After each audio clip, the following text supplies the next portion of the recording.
And I realized that the only people I don't get to talk to on a regular basis that I would like to have a conversation with are you.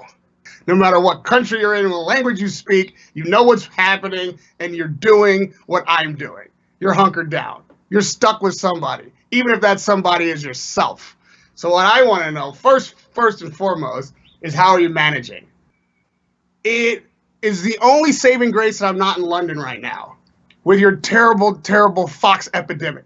Like, you people are going to be the first to go at the hands of your foxes, who are, by definition of the cartoons I was raised on, incredibly sly. They've been waiting for this moment to overtake the human population, and it's going to start in London. That's what I'm saying. I'll miss you guys, is what I'm trying to say.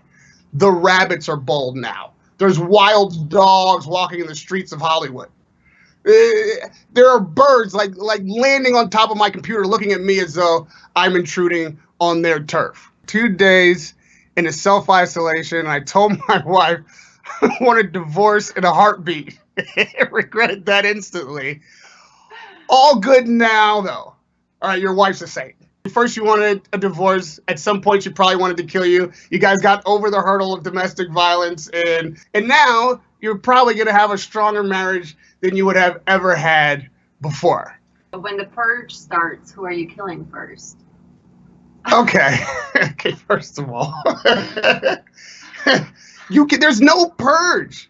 The reason you can't leave your house is because there is a virus purging us all. When this thing is reset, when we're all allowed to come out again and people are allowed to populate arenas and stadiums and fights get made, there's going to be such a bottleneck of new fights that need to be made and old fights that need to be fought that were already on the schedule that I don't think any of us know what the matchups are anymore. Like, what have we already postponed and are likely to miss? In a couple of weeks, I should be there for Dubois and Joyce, right? That's a fight we've been waiting for. It's a fight that people have been talking about. I couldn't wait to get to London to cover it.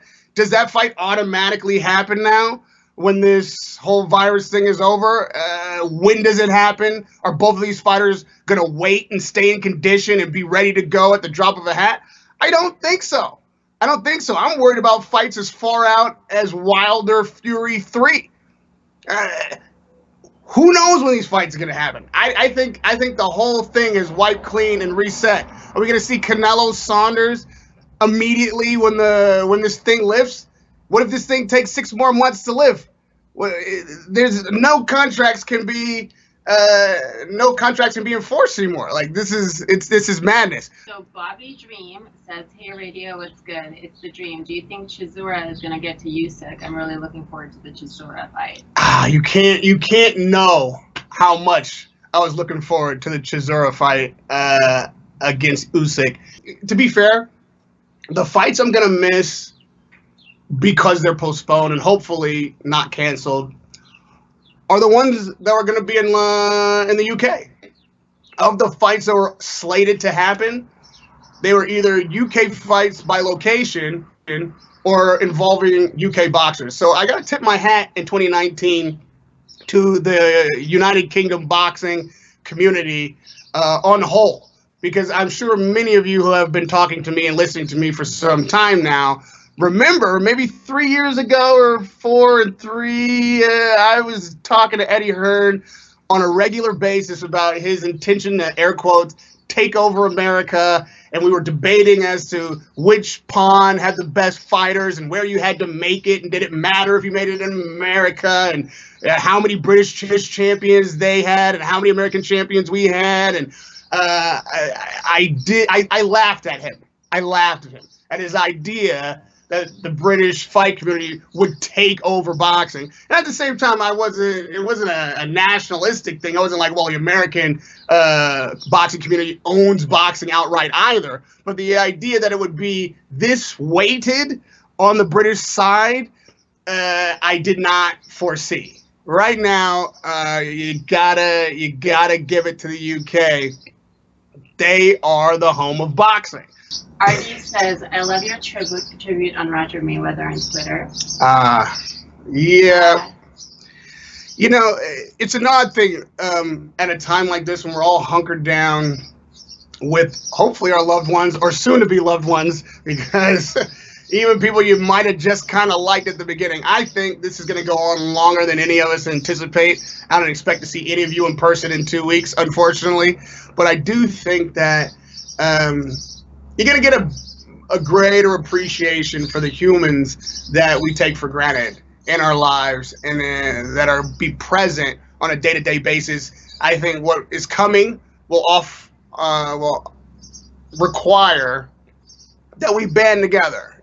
And that's odd because of all this social distancing to think of banding together. But it's going to be more necessary than ever that we find community and understand how valuable our fellow man is and how cherished time with family can be, even when we're all so busy, that when someone passes from our community, someone that has been a part of our lives for decades, a part of so many fight nights, whether you ever met the man as I did, or whether you've only seen him on TV as many of you have over years and years in the corner of your favorite or most hated fighter, whichever Mayweather was. I'm certain whether you hated him or loved him, you never missed the fight. And you know the antics of Roger Mayweather and just how entertaining he was, how genuine he was, how incredibly insightful he was. He was a master of the sport, and it seemed effortlessly so, not to mention his own boxing career. You can't really overstate, from my perspective, how jarring it was to lose him at a time like this. Because as often as I had encountered the man, and as many times as I have covered Mayweather events, been around that family in a professional sense, sometimes you don't think about, hey man, these guys are family too. I feel like my heart really goes out to Floyd and his entire family for what they've been through recently. It's unimaginable to lose people right at a time like this. Imagine how busy Floyd is, even after his career, how many things he's got going on.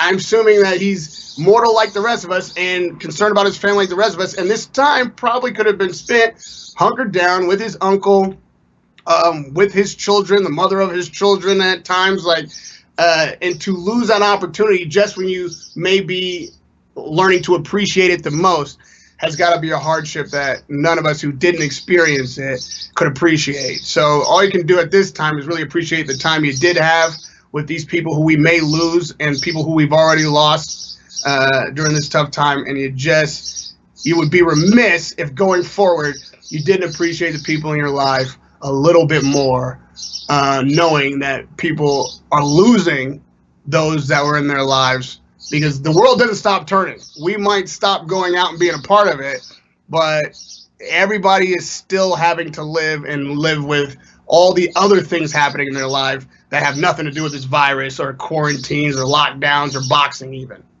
Favorite British boxer to interview?